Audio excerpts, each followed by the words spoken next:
Hey cats, it's your midsole man EDDBUD here. I've been really enjoying the new NIKE PEGASUS Plus, but I have received a boatload of requests for some direct comparisons against other shoes with similar midsole stacks, use cases and price range too. Bit of a bumper comparison today up against this swoosh shoe. There's so many I'm going to have to reel them off a list here. I'm going to compare up against the SL2 from Adidas and also the TAKUMI Sen 10. We got the ENDORPHIN Speed 4 in there, the PUMA Deviate Nitro 3 and also Nike's own STREAKFLY and the Pegasus 41. Loads of stuff to get through today, so let's get straight into it.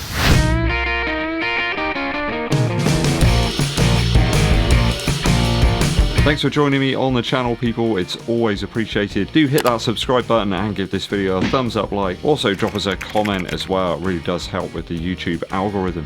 Just wanted to say a big thank you as well to all of those of you who've given me your condolences. You might have recently learned I lost my cat Beast, one of my best friends, really. That cat was with me for about 15 years and through some really dark times that I had as well, some really difficult times, she was always there. And my best friend, really, so a bit sudden that we lost her, but I just wanted to say thanks to all of you for your best wishes, and it's really appreciated. Been a while since I made a video without Beast here, so let's get to it.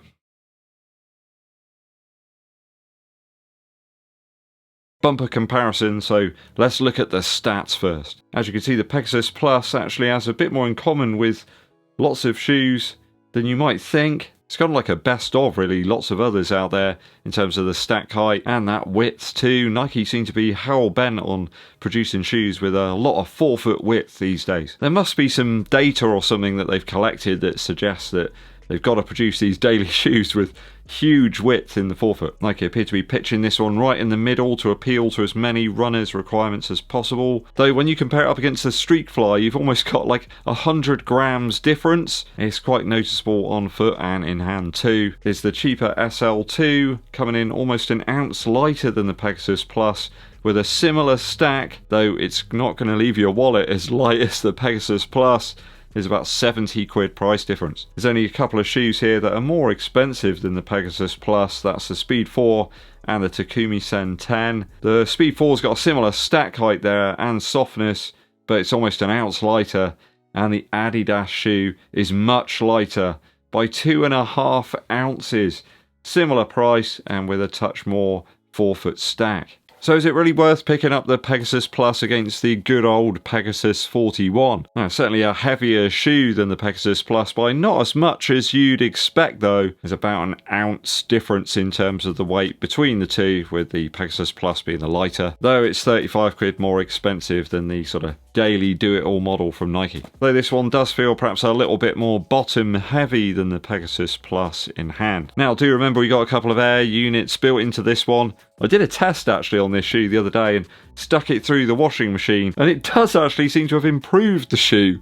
It's a little bit more squashy now, a little bit more of a forgiving ride, but I wouldn't recommend you do it yourself, but I just thought I'd try it out to see what happened. And the shoe came up really nice and clean. Doesn't seem to have had any detrimental effect to it whatsoever. The React X midsole here is that bit heavier, it's a little bit more dense, so I think if you're a slightly heavier runner perhaps you might get a little bit more out of this one than the Pegasus Plus, which does lead me to think that that Pegasus Premium that they're going to release might be better still. But why not place the Pegasus 41 upper on top of the Pegasus Plus midsole? I'm not sure that the Flyknit that we've got on the Pegasus Plus upper is actually helping the shoe in terms of weight. You'd expect there to be quite a bit of a difference, especially when you consider the air units are in here. Bit firmer, bit denser, though I do find those air units do create a slightly more resilient feel to the midsole. There's like a little bit more being given back to you, whereas the Zoom X mount that's in the Pegasus Plus just seems like a bit of an impact protector almost. I think on a longer run, the Pegasus 41 might actually be a better bet. If I had to have either shoe, I think I'd actually opt for this one. It's a little bit more versatile.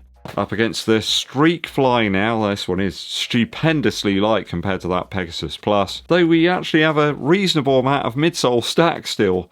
here in the STREAKFLY. I'm wondering again where the weight is in the Pegasus Plus compared to this. I mean, is it down to the rubber? I mean, there's a reasonable amount here on the outsole on the STREAKFLY, though there is quite a bit more to the heel counter area here in the Pegasus Plus over the STREAKFLY. It's almost nothing here. I'd love to know a breakdown of the materials here and these two shoes. Is it like a deliberate attempt by Nike to place these into very different places, perhaps the more race-like STREAKFLY and the heavier sort of more daily Pegasus Plus? Perhaps it's the reasoning behind the removal of the turbo moniker in the name here. I mean, 3.5 ounces is quite the weight increase, especially when you consider that the actual midsole stack isn't that much more. Yeah, just check back on the stats here, and I think there's only about 5mm extra heel stack over the STREAKFLY, so it's not actually that much. So it doesn't quite add up. We've seen a Flyknit upper used on the Vaporfly 4% Flyknit, and that was a very light shoe. I think the Pegasus Plus certainly a more usable shoe over the STREAKFLY unless you're a very light framed runner.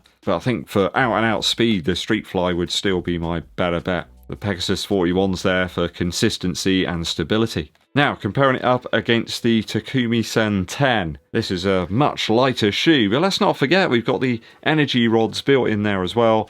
And you could say a better outsole rubber with the Continental stuff here in the Adidas shoe. There's a bit more spring back here because you've got those rods. Not quite the midsole stack that we've got in the Pegasus Plus, but the two shoes feel drastically different in hand. There's 75 grams less weight here in the Takumi Sen 10 in my size. A glove-like fit really, and that Light Strike Pro stuff isn't quite as squashy as the Zoom X, but it's certainly quite responsive and up for it. This is a faster pace offering for racing and training. Absolutely, it's no real comparison here, aside from the fact that this is only £5 more expensive. So perhaps if you don't want the extra tech that you've got built into this shoe, you just want a little bit of extra heel stack, something you can use on a daily basis, then the Pegasus Plus seems like a good bet. Though I think with recent discounts that we found on the Adidas shoe here, this is more of like a training and race offering. Perhaps if you're working on your speed rather than your mile mashing, then the Takumi Sen's a better shoe for me. SL2 now, quite the value shoe really from Adidas, and one of the best ones we've had this year, especially when you compare it up against this one in terms of the price. It's lighter, it's cheaper, and it's still a really nice forgiving midsole with Adidas's top race level foam here, the Light Strike Pro. Quite how Adidas are able to pull this off really is beyond me. Top tier foam, a great upper, and no sort of bells and whistles. They have scrimped a little bit on the outsole rubber, but it still feels good, the grip's there and the traction. 55 quid cheaper than the Pegasus Plus. I mean, I got mine for below retail as well, under £100 for this. Represents superb value, I think. Lower mass and slightly more versatile in terms of the pace range that it can handle. I think the Pegasus Plus upper is a little bit more refined than the Adidas model this time around, but if you like more sort of fitting dimensions and also to have a bit more cash left in your wallet, then the SL2 seems like a much better bet over this one. Told you I'm flying through them today because there's so many comparisons to make. If you're enjoying the video, do give us a thumbs up, like, and drop us a comment as well. Dankeschön. The Speed 4 now, quite the different beast here compared to the Pegasus Plus. Almost an ounce lighter,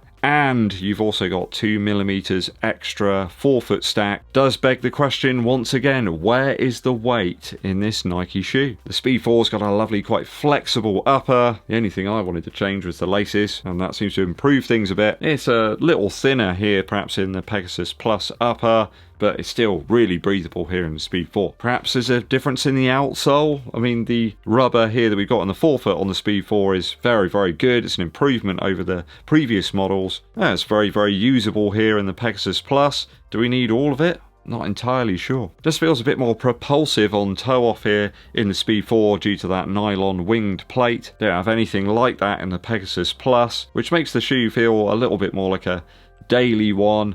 Perhaps a jack of all trades, master of none. Does beg the question of why Nike held off for so long with this design. Other shoes came along like this one and have kind of left it in history. Yeah, the Speed 4 is a little bit more expensive than Nike's model by about 15 quid, I think. Though this is more of a racer and trainer yet again than the Nike shoe. It does make it seem a little bit expensive. Are that many people gonna shell out that sort of money for a daily offering? Yeah, I mean, the Pegasus Turbo was the same price, but this isn't the same shoe, let's remember that. Tech-wise, the Speed 4 just feels like a super shoe, really, compared to this one. Just the pricing, yet again, seems a bit weird on this. Perhaps if they'd knocked off like 10 or 15 pounds, would have made it a little bit more enticing for people. Don't get me wrong, I think this is a good shoe, I'm enjoying it, but it is a little bit limited in terms of what I expected from it. Especially now I've got a few more miles into it. So I think between the two, if I had to have one, I'd probably go with the Speed 4. It's just a little bit more versatile. Last up, against the PUMA Deviate Nitro 3. This is one that's really grown on me. Really like the midsole stack and the weight distribution. It's a little bit heavier than the Pegasus Plus, though I think with the carbon plate that we've got here and a better outsole and upper fit, I think it's the better shoe of the two.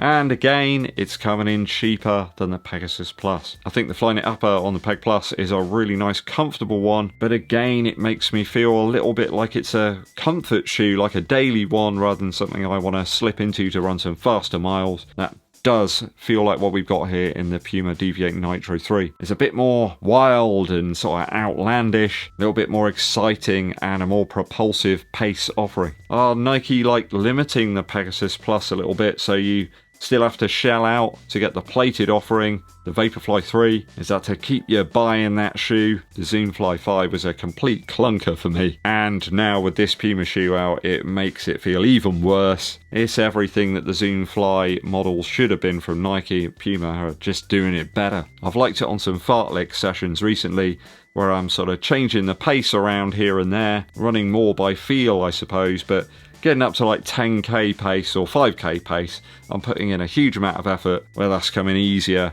when you've got something like the Puma Deviate Nitro 3. It's just not that type of shoe when you've got that much width here and the type of compression that you've got on offer. So I think Nike had the advantage at one point with their ZoomX foam, but it just feels like they haven't implemented it as well as they could have done, and other brands have kind of caught them up and pulled ahead. Okay, that's all my comparisons up against the Pegasus Plus. Now I got a load more miles into it. What's your take on Nike's new ZoomX shoe? Let me know your thoughts and opinions down in the comments.